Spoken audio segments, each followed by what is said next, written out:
bai, uste dut gauzak ondo iesenien, egunerokotasuna politxago izaten dela, ez? Baina, bueno, argi dago, azken bolan ez oso moduen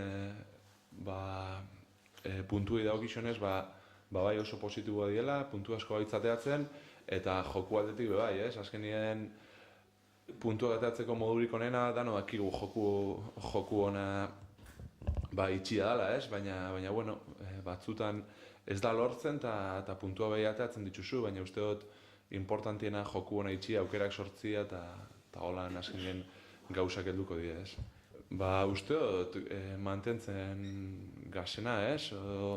Edo lortu duguna, ez dakit, uste dut, ez dakit, nun egon bidaren beti komenteta oztazua, berzen izango da helburua o nun bukatuko ligia, ez dakit, azkenien dakigun bakarra da torren bixer, behai entrenamentu daukogula eta lan inbiogula, ez? Eta esfortzo bigarela, ekipo bia izateko eta evoluzio hori aurrera erueteko, ez? Baina, eta omekako partidua prestatu.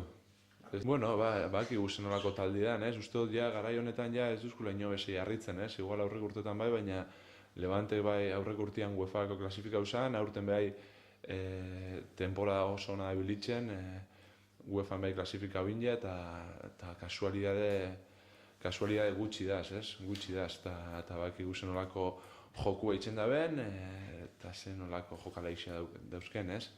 Horrekin jolastu bideu, kontutan hartu, eta eurek, uste unian daukiela partidua, eta hori, supongo, desgaste fisiko hori gerrikoa biela, baina, gure jokoen bideu eta gure lana.